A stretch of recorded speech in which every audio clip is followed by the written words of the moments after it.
Hey everyone, it's Jason Dunn here from Digital Home Thoughts, and today we're looking at a digital camera, a little bit different than what I normally do, but this is the Panasonic DMC-ZS3R.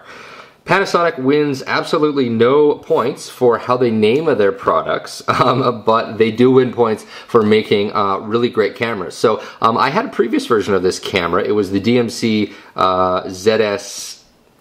The ZSR, I think. I can't quite remember actually, but it was essentially the previous generation of this camera. It had 10x optical zoom, and this one has 12x and has a few other enhancements. So this is my review video because I've had this camera now for almost 2 months, and so I've been using it, quite a bit. I wanted to show you guys what came in the box, but I'm actually going to talk about what I think of this camera as an actual product because I have been using it. So in the package, you get the camera itself, you get the battery. The battery just goes right in the bottom here. It is a 895 milliamp battery, so decent battery life, though nothing too stunning. This camera uses SD cards, and then because it uses SDHC, I'm able to put in a 16 gig card in the camera, so tons and tons of storage, even when you're shooting video. The other things you get in the package include a battery charger, the AV cable here, so this is just a regular composite out, and you get a USB sync and charge cable. No surprises there. And then a couple manuals and a bit of software, and frankly I didn't even really load up the software. It says it's Photo Fun Studio 3.0 HD edition. It's from ArcSoft. I'll be honest, I don't really think very highly of ArcSoft software, so I would just tend to ignore this software completely, frankly. Alright, so let's get on to the actual camera here. Let me angle down a little bit and zoom in. There we go. So, as you can tell, I got it in red. Anyone who's watched my videos for a while now will know that I have a bit of a fondness for things that are red. It's just a sweet color. I just think it looks totally gorgeous. This particular model comes in black. I think that there is a blue and potentially a silver model. I actually had to get a little bit tricky since I'm in Canada, as many of you will know, and Panasonic, for some bizarre reason, decided not to sell the red version in Canada. So I actually had to get a friend to order me one from the US and ship it up to me and blah, blah, blah. So depending on where you live in the world, you may not be able to get all of the colors. So let's talk about some of the specs on the actual camera. Let's just rattle through some of it. So it has intelligent auto mode, which is this little it's kind of hard to see, but that little IA on the dial. The intelligent auto mode allows you to do face recognition. It has optical image stabilization on it, intelligent ISO control. Basically, when you put it on that intelligent auto, depending on what you're taking a picture of, the camera will do its best to set up the settings for you, and it is actually pretty smart. It has 10.1 megapixels in terms of resolution, so it has a fair amount of resolution. It does have, like I said, optical image stabilization. The big deal on this particular camera is, well, there's actually two things about the zoom. So number one, it's a 12x zoom. 12x is a lot of zoom for a little camera. Now, when I say little, it's all in the eye of the beholder, right? So I have cameras that are, or I've had cameras that are thinner than this. I have a little Canon point and shoot, an SD870, I think is the model on it, and that one is a little bit thinner than this. So you do give up a little bit in terms of thickness, but again, those other cameras don't have 12x optical. Most cameras that are thinner than this tend to have somewhere in the 3 to 5 range. But if you want to get decent zoom, then one of these cameras is definitely the way to go. And I can tell that this type is really popular with consumer because Canon, for the first time this year, they released a mega zoom camera, kind of like this, like a 10x optical zoom, 12x optical zoom, and it's about the same size as this. So this is definitely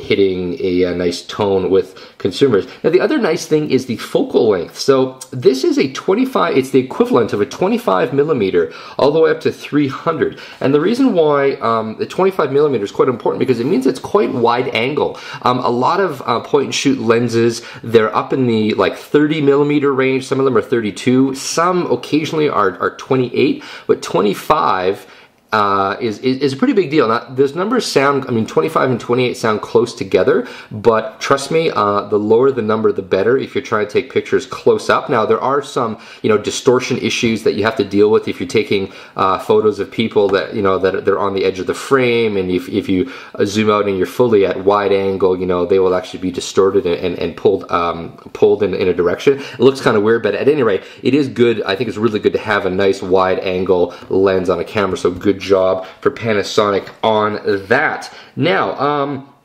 it is, let me see here, yeah, so it has like I said, the autofocus tracking, face tracking, ISO sensitivity. It goes anywhere from 80 ISO all the way up to ISO 3200.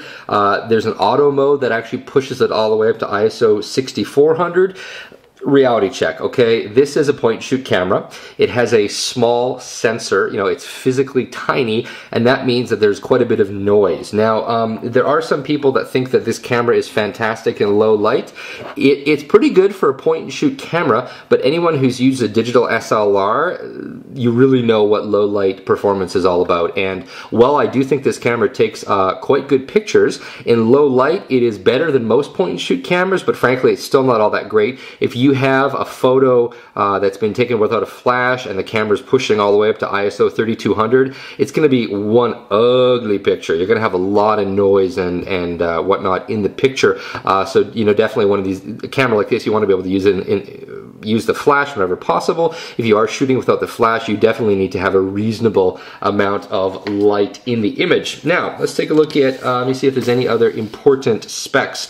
Got a self timer, 2 seconds or 10 seconds. You can of course review the image. One of the other nice things I like about this camera, actually, and I'm just going to turn it on here, is you can set the aspect ratio, okay? So, let me just see here, right now. So you can see right here, I have a couple different choices, right? I can have it be in 4:3 aspect ratio at 10 megapixels, or I can have it be in 3:2 aspect ratio at 9.5 megapixels. So what it's doing is it's actually cropping some of the pixels from the top on the bottom, or 16:9 at only 2 megapixels. That's kind of lame. I leave it set at 3:2 and 9.5 megapixels, and the reason why is because 3:2 is the same aspect ratio of my digital SLR cameras. And so what that means is that rather than having, some pictures that are 4:3 when I'm using this, and some pictures that are 3:2, I leave this set at 3:2. And what that means is that, again, I only have one aspect ratio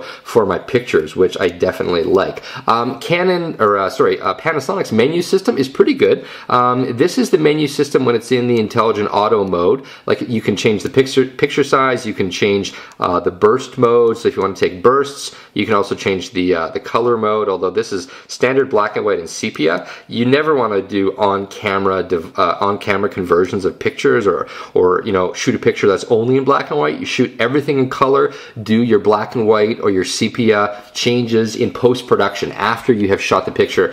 Reason why: you do not want to take a fantastic picture and wish you had it in color. So take everything in color, play with it afterwards. Face recognition is pretty cool. You can actually program it to recognize certain faces, and then when you're taking a picture of that person, it'll actually say their name and it'll automatically focus in on their face. Now, if I go up here and I switch over to just sort of the regular mode, you'll see something kind of interesting, and that is the menu is actually a little bit different. So the menu offers some different options. Now, I want to talk about the video here. So the recording mode. So you may have noticed this already, but on the front here it actually says AVCHD Lite. Okay, so it shoots in HD. So that's 720p resolution video, 1280 by 720. Now, here's what's interesting.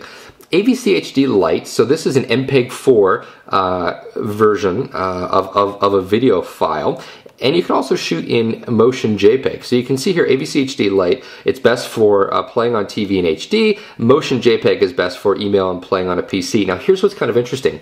AVCHD results in a lot smaller file formats. And so it's a great mode to use. But here's what's kind of interesting is that AVCHD Lite, there are a lot of video editing programs out there that have trouble with this file format. Adobe Premiere Elements 7 pukes when you try to edit an AVCHD Lite format. What's intriguing is that that same program has no problems at all editing the AVCHD files from this video camera. So that's what I use when I'm doing these videos. So it's kind of weird. I don't know if Panasonic did something a little bit different with the codec support, or if it's just frankly that Adobe didn't implement it properly.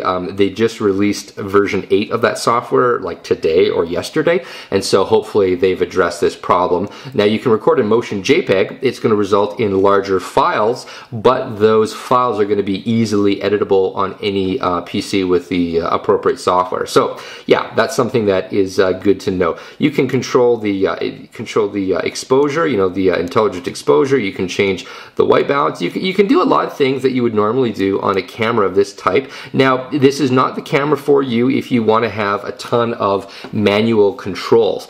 So you can't set the aperture priority on this, or shutter speed, or any of those other things. Frankly, I mean, this is a point and shoot camera. It does have some decent controls. Like I really like it when a camera allows me to force the flash on or force the flash off. Sometimes you're outdoors, maybe there's a little bit of shade, and some cameras will not actually turn the flash on, even though you want to pop the flash to get a little bit of fill, under the eyes and things like that. And conversely, there's sometimes where it's a little bit dark, you don't want to use the flash, but the stupid camera decides that it wants to pop the flash. And so I really like the fact that you can set that part manually. Now there's another thing kind of cool. It has this travel date. Whoops. This is one thing I don't like. See, now typically I would move over to this travel date, and my intuition would tell me that I want to press the button. But watch what happens when I press the button, the menu goes away. So what you have to do is you have to find what you want to do, and then you have to press the right arrow to actually go in. So what you can actually do here, it's kind of cool. You can set your travel date and where you're going, and then you can set the location and the time zone of that location. And then on the date that the camera is taking pictures, it will automatically shift the time zone information. So it's not a big deal, but it's one of those things that is kind of nice to have. Now let me flip over here and we'll look at a couple of pictures I've taken. So I took a couple of pictures of my son here. So this is an example of the image quality. Now, of course, even if you're watching this in HD, this isn't a good example of the true image quality. So I'm just gonna kind of zoom in a little bit here. And basically, what I'm gonna say is that the image quality for this camera, for being a point and shoot, is quite high. I think it compares very favorably to any of the Canon or Nikon point and shoot cameras on the market. It's got decent low light performance, nothing to write home about, but again, it is a point and shoot camera. One of the other things I quite like about this camera is the video. So I think I have a short video clip here. So I will, oops. Yeah, see, that's the other kind of weird thing, is playing it back. So this is a 720p video clip I just shot outside there in my backyard. One of the nice things about this camera, beyond the 720p and the AVCHD, is that it has a dual stereo microphone. So right here you see you have left and right stereo microphones. So it actually records in stereo sound, which again is nice. A lot of other cameras, they just record in mono, and it's definitely nice to have better quality audio. I think, frankly, it would have been nicer if the microphones would have been on the front here, because it's a little bit awkward to have them up top. I'm not convinced that that's the best place to get the best quality audio, but there you go. Yeah, so I got a couple other pictures I snapped here. This is an example of it shooting at a wide angle. You can capture a lot. This is my office. So as you can see, it captures kind of the whole desk from side to side. This is the macro mode with the flash. So as you can see, it captures a lot of really fine detail. And then this is the image without the flash. And again, it's decent at capturing detail. I mean, you can see it actually, you can see the printing pattern in the Zune guitar picks. This is just some promotional stuff that the Zune team sent me. So yeah, you can press back, you can go out and flip through your images, you can delete images, you can do a bunch of stuff, on the actual device. You can set up slide slideshows. You can really do a lot of stuff. And you can also do, I believe that trimming, yeah, so you can actually trim the video clip directly on the device. So if you're looking for a good quality camera, a camera that has a sizable optical zoom, that again is really important, because if you don't need the big optical zoom, honestly you're probably better off going out and getting just a camera that's thinner and a little bit smaller. If you're going to use a slightly bigger camera like this, and sorry, let me just give you a sense of scale here. So when I say a slightly bigger camera, that's of course all relative. I mean, this is a CD. So as you can see, the camera is definitely not big, but again, it is a little bit thicker than other cameras, especially because of this lens element here, and then this little hump that comes out to hold it. This definitely does make it easier to hold, though. I mean, I really like being able to wrap my hands around that little hump there. So if you're looking for a camera that offers a lot of zoom, really good quality 720p video, if you're looking for a camera that takes good pictures and has nice image stabilization, this is definitely a camera that I would recommend. Again, I bought this camera myself, and so that tells you that it's a pretty high recommendation. I wouldn't spend my money on something that sucked. And I had the previous generation, and I was also quite impressed with it, so this is definitely a good camera to buy. If you don't need the big optical zoom, there are definitely some other cameras out there that are going to be thinner and a little bit lighter